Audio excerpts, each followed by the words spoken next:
Hello दोस्तों, कैसे हो सभी लोग। मेरा नाम है विनोद कुमार और आप देख रहे हो अपने चैनल एडवेंचर विद विनोद को। तो जो लोग इस चैनल पर पहली बार आए हैं उन लोगों को मैं बता दूं, मैं बाइक से रिलेटेड और ट्रैवल से रिलेटेड वीडियो बनाता रहता हूं। आज की वीडियो में मैं आपके साथ शेयर करने वाला हूं कि आप लोग अगर एक बाइक को लोन में परचेज़ करने वाले हो तो आपको क्या क्या डॉक्यूमेंट्स और क्या क्या क्राइटेरिया आपको उसमें रिक्वायरमेंट होगा। तो सब कुछ इसी वीडियो में मैं बताने वाला हूं। वीडियो में आखिरी तक बने रहना है। आखिरी तक आपको सारी की सारी जानकारी मिल जाएगी और आपको लोन से रिगार्डिंग मतलब कि लोन लेने में या कौन ले सकता है कौन नहीं ले सकता, ये सब कुछ आपको आखिरी तक बिल्कुल क्लियर हो जाएगा और आपके सारे के सारे क्वेश्चन खत्म, एकदम डाउट एकदम ख़त्म हो जाएंगे। तो चलिए फिर वीडियो शुरू करते हैं बिना किसी देरी के। लोन रिक्वायरमेंट में आपको क्या क्या चीज़ें सबसे पहले ज़रूरी होती है। सबसे पहले होती है आपकी एज कितनी है और आप काम कैसे करते हो, आप रहते कैसी जगह पे हो, आपका घर वगैरह कैसा है, अपना घर है या फिर आप किराए पे रहते हो, तो उस सब के ऊपर भी लोन थोड़ा सा डिपेंड करता है। तो सबसे पहले हम बात करेंगे कि आपकी एज। तो आपकी एज जो है, बाइक को आपको ईएमआई कराने के लिए मिनिमम एज 21 होनी चाहिए। 21 से लेके आप 65 से 70 साल के बीच में अगर आप हो तो आप अपनी बाइक को ईएमआई के जरिए आप ले सकते हो, बाइक लोन आप ले सकते हो। इसमें आपको जो मंथली इनकम वगैरह होने वाली है वो आपको मैं बता दूं। जो मंथली इनकम है, अगर आप सैलरी बेस पे हो तो आपको 7,000 रुपये मिनिमम मतलब मंथली आपको सैलरी होना चाहिए। और अगर आप सेल्फ एम्प्लॉय हो तो आपको मिनिमम 6,000 रुपये मंथली इनकम मतलब आपको होनी चाहिए। तो इतनी इनकम अगर आप करते हो तो आपको लोन मिल जाएगा। और क्रेडिट स्कोर, इसमें क्रेडिट स्कोर एक बहुत अच्छी बड़ी चीज़ होती है जो कि आपको पैन कार्ड से होती है। अगर आपको मतलब बाइक लेना है तो आपका पैन कार्ड होना कंपलसरी है। पैन कार्ड से आपका क्रेडिट स्कोर बनेगा। क्रेडिट स्कोर आपका जो होता है वो एक हिसाब से लोन के लिए रिक्वायरमेंट होता है। तो क्रेडिट स्कोर आपका 750 या 750 मतलब 700-750 के बीच में होना चाहिए। तो लोन आराम से मिल जाएगा, आराम से पास हो जाएगा। इसमें आपको लोन कितने % तक मिल सकता है। तो लोन इसमें होता है कि कुछ जो कंपनियां होती हैं वो पूरा 100% लोन कर देती हैं और कुछ कंपनियां होती हैं वो 80% लोन करती हैं। तो इसमें आपको अलग अलग मतलब कंपनी, अलग अलग बैंक आपको अलग अलग तरह का लोन देंगे। इसमें आपके पास घर होना चाहिए। घर मतलब अगर आप जहाँ पे भी रह रहे हो तो उसमें एक बहुत ही इंपॉर्टेंट चीज़ है, आप जहाँ भी रह रहे हो वहाँ पे आप मिनिमम 1 साल से मतलब 1 साल करीब वहाँ पे आप रहते होने चाहिए, तब आपको लोन मतलब मिलेगा। थोड़ा बहुत वेरीफाई करते हैं पर ज़्यादातर केस में वेरीफाई नहीं होता, लेकिन वेरीफाई किया जाता है अगर आपके डॉक्यूमेंट्स पे कुछ मतलब जो आपका एड्रेस वगैरह है वो थोड़ा सा मिसमैच होता हो नज़र आता है उनको। तो बाद अगर आप कंपनी में किसी में काम कर रहे हो तो मिनिमम 1 साल से आप कंपनी में काम भी करते होने चाहिए, तब आपको जाके लोन मतलब आपको मिलेगा। अब रही बात, मैंने सारी बात बता दी। अब रही बात कि आपको डॉक्यूमेंट्स कौन कौन से लगेंगे। तो डॉक्यूमेंट्स में मैं आपको सबसे पहले बता दूं, अगर आप सैलरी एम्प्लॉय मतलब अगर आप एक नौकरी वाले आदमी हैं, नौकरी अगर आप करते हैं तो आपके पास होना चाहिए pan card, voter ID card और ड्राइविंग लाइसेंस। 3 चीज़ें कंपलसरी होनी चाहिए।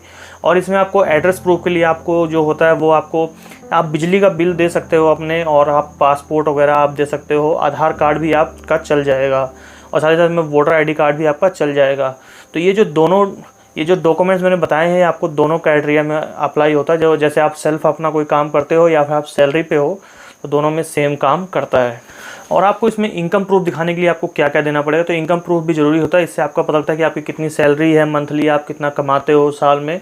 तो कंपनी आपको लोन देती है तो उसमें आपको क्या क्या दिखाना पड़ेगा। उसमें आपको दिखाना पड़ेगा आपकी सैलरी स्लिप और इनकम टैक्स रिटर्न अगर आप भरते हो तो वो चीज़ भी आपको दिखानी पड़ सकती है। और अगर आपको बैंक स्टेटमेंट मांगा जाता है तो वो भी शायद आपको दिखाना पड़ जाएगा। और अगर आप सेल्फ एम्प्लॉय हो मतलब आपकी कोई दुकान या कोई बिजनेस वगैरह है तो आप उसमें आप बैंक स्टेटमेंट और आईटी रिटर्न्स और मतलब कि अपने जो आपकी जो कंपनी वगैरह है जो भी है उसका फाइनेंशियल वगैरह दिखा के आप आराम से लोन अप्लाई कर सकते हो। अब हम बात करेंगे कि कंपनी आपको कौन सी बैंक आपको कितना लोन ऑफ़र करती है, किसका इंटरेस्ट रेट कम है, किसका ज़्यादा होने वाला है। तो इसमें जो टॉप की कंपनीज़ हैं वो मैं आपको बताऊंगा, बाकी आप चेक कर सकते हो इंटरनेट पर जाके कहीं से भी। तो सबसे पहले हम बात करते हैं एक्सिस बैंक की। तो एक्सिस बैंक जो अपना होने वाला है वो आपको लोन जो देता है वो देता है आपको 11% पर एनम के ऊपर, आपको 11% पर एनम आपको लोन दिया जाता है। उसके बाद दूसरी बैंक की बात करें तो दूसरी बैंक आपको पंजाब नेशनल बताते हैं। पंजाब नेशनल पे भी आपको 11.15 मतलब कि 11.15% आपको इसमें पर एनम आपको इसमें ब्याज पड़ने वाला है, वो इतना पड़ने वाला है। और सेम टू सेम आपको पड़ने वाला है, सेम टू सेम क्या मतलब थोड़ा सा ज़्यादा आपको पड़ने वाला है union bank of India. Union bank of India से आपको 12% का आपको ब्याज पड़ने वाली है पर एनम पे। और आपको इसके बाद बात करेंगे HDFC पे आपको 14.50% आपको पड़ने वाली है। उसके बाद सबसे ज़्यादा जो आपको इंटरेस्ट पड़ने वाला है प्राइवेट लोन में वो आपको पड़ने वाला है स्टेट बैंक ऑफ इंडिया से, जो कि आपको 17.75% आपको पड़ने वाला है। ये सब कुछ मैंने बताया है अगर आप एक प्राइवेट जॉब करते हो तो, या फिर आप कोई अपना बिजनेस करते हो तो। अगर आप सरकारी मतलब किसी सरकारी डिपार्टमेंट से हो, या कुछ आप सरकारी काम करते हो, या कोई सरकारी जॉब में हो, या फिर आप मिलिट्री आर्मी वगैरह में हो, तो आपको इसमें काफ़ी ज़्यादा छूट मिलती है। तो ये मैंने आपको बता दिया है सरकारी और प्राइवेट दोनों का। आपको इससे कंफर्म हो गया होगा कि लोन वगैरह में डॉक्यूमेंट्स कौन से लगते हैं और कितनी EMI कितना % और कौन सी बैंक सबसे ज़्यादा सस्ता देती है। एक चीज़ मैं और आपको बता दूं कि अगर आप लोग लोन ले रहे हो तो उस टाइम आपको क्या चीज़ें ध्यान रखनी चाहिए, मतलब क्या आपको करना चाहिए बाइक लोन लेते टाइम और क्या नहीं करना चाहिए। दोनों चीज़ आपको बता देता हूँ। तो सबसे पहले जो आपको लोन लेते टाइम आपको थोड़ी सी रिसर्च कर लेनी चाहिए कि कौन से बैंक से लोन लेना है, कौन सी बैंक से आपको फाइनेंस करवानी है बाइक, थोड़ी सी उसके बारे में रिसर्च कर लेनी चाहिए। और उसके बाद फिर आपको एक अप्लाई करने से पहले आपको एक थोड़ा सा मतलब कि आपको जानकारी ले लेनी है कहीं से, ऑनलाइन जाके अपना क्रेडिट स्कोर वगैरह चेक करके कि आप लोग लोन के मतलब जितना लोन रिक्वायरमेंट आप कर रहे हो उतना आप मतलब कि आपको मिल जाएगा कि नहीं मिल जाएगा, एक बार आप ये भी चेक कर लीजिए। उसके बाद अपना इंटरेस्ट रेट वगैरह आप मतलब कि कम ज़्यादा कहाँ पे है, कौन सी जगह कम है, कौन सी जगह ज़्यादा है, ये सब आप एक बार चेक कर लीजिए।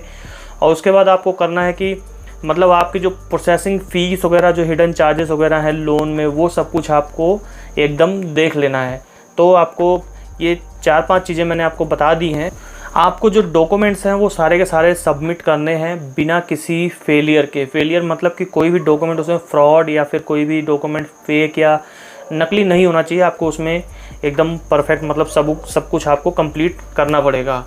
और साथ ही साथ आपको जो जहाँ जहाँ आपने साइन करने हैं उन चीज़ों को आपने एकदम डॉक्यूमेंट्स को पूरा का पूरा केयरफुली रीड करना है। अगर आप लोग उसमें नहीं करते हो तो शायद आपको कुछ ना कुछ घाटा हो सकता है, या फिर कुछ ना कुछ आपको ज़्यादा अमाउंट या कुछ गलत करके आपके साथ फ्रॉड कर सकता है कोई भी। अब आपको क्या नहीं करना चाहिए, अगर आपने एक बार उस जगह से लोन अप्लाई किया और आपका लोन फेल हो गया है तो आपको उस टाइम मल्टीपल लोन अप्लाई नहीं करना चाहिए। इससे आपका क्रेडिट स्कोर और ज़्यादा गिरेगा और फिर आपको लोन मिलने की पॉसिबिलिटी और भी ज़्यादा कम हो जाएगी। आपको तब लोन अप्लाई नहीं करना चाहिए, तब लोन बाइक लोन नहीं लेना चाहिए जब आपको कोई बहुत सारे गिफ्ट्स वगैरह मिल रहे हैं एजेंसी से कि हाँ आपको ये ऑफ़र में है, ये गिफ्ट है, ऐसे वैसे जल्दबाजी में आपको कुछ भी नहीं करना। एक्साइटमेंट में मतलब आपको सोच समझ के करना चाहिए। और जब आप लोन लोगे तो उस टाइम आपको प्रॉपर फिल करना पड़ेगा आपका फॉर्म, जो बाइक वगैरह के जो डॉक्यूमेंट्स होंगे उसको पूरा प्रॉपर आप फिल करोगे, इंश्योरेंस वगैरह सब कुछ चेक करके, तब आपका लोन मतलब कि पूरा प्रॉपर पास करवाओगे। किसी भी डॉक्यूमेंट को लोन का, जो आपको बाइक लोन का जो कोई भी डॉक्यूमेंट होगा उसको बिना पढ़े आप फटाफट साइन मत करिए। इसमें बहुत सारी टर्म्स एंड कंडीशन होती हैं, अगर आपने नहीं पढ़ी तो आपको कोई ना कोई दिक्कत या कोई ना कोई फ्रॉड आपके साथ हो सकता है। और आप उतनी ही EMI चूज़ कीजिए कि आप उतना मंथली दे पाएँ। ये नहीं कि आपकी सैलरी 10,000 है तो आप उसमें जब 8,000 रुपये EMI ही सिलेक्ट करके बैठ गए हैं, तो ऐसा ना करें। EMI उतनी ही सिलेक्ट करें जितनी आप दे सकते हो। जैसे कि आपकी जितनी भी सैलरी है उसका 10 या 20% आप अगर पे कर सकते हो तो कीजिए, नहीं तो कोई ज़रूरत नहीं है। आप कैश में कोशिश कीजिए, जब कैश हो तो उस टाइम बाइक लीजिए। और अगर आपकी कोई भी जो EMI है उसको आपको टाइम पे करना पड़ेगा। अगर आप उसे टाइम पे नहीं कर रहे हो तो फिर आप समझ लो कि आपका जो लोन है या फिर आपका जो सिविल स्कोर, जो पैन कार्ड से रिलेटेड जो आपको मैंने बताया था, वो आपको दिक्कत देगा। मतलब कि आपका जो लोन है वो बाउंस होगा और आप फ्रॉड की कैटेगरी में आओगे। आपके उस पर हर बार मार्क होता रहेगा कि आपने कुछ लोन वगैरह आपने मतलब कि EMI टाइम पे नहीं दिए, आपके सिविल स्कोर में वो नोट होता रहेगा। और नेक्स्ट टाइम जब आप लोन के लिए अप्लाई करोगे तो आपको प्रॉब्लम हो सकती है। बाकी आपको कोई भी जानकारी मेरे से चाहिए तो आप मुझे कमेंट करना, मैं उसकी जानकारी आपको देने की कोशिश करूँगा। बाकी वीडियो कैसा लगा कमेंट करके बताना और लाइक कर देना। मिलेंगे आपको नेक्स्ट वीडियो में, तब तक के लिए बाय बाय।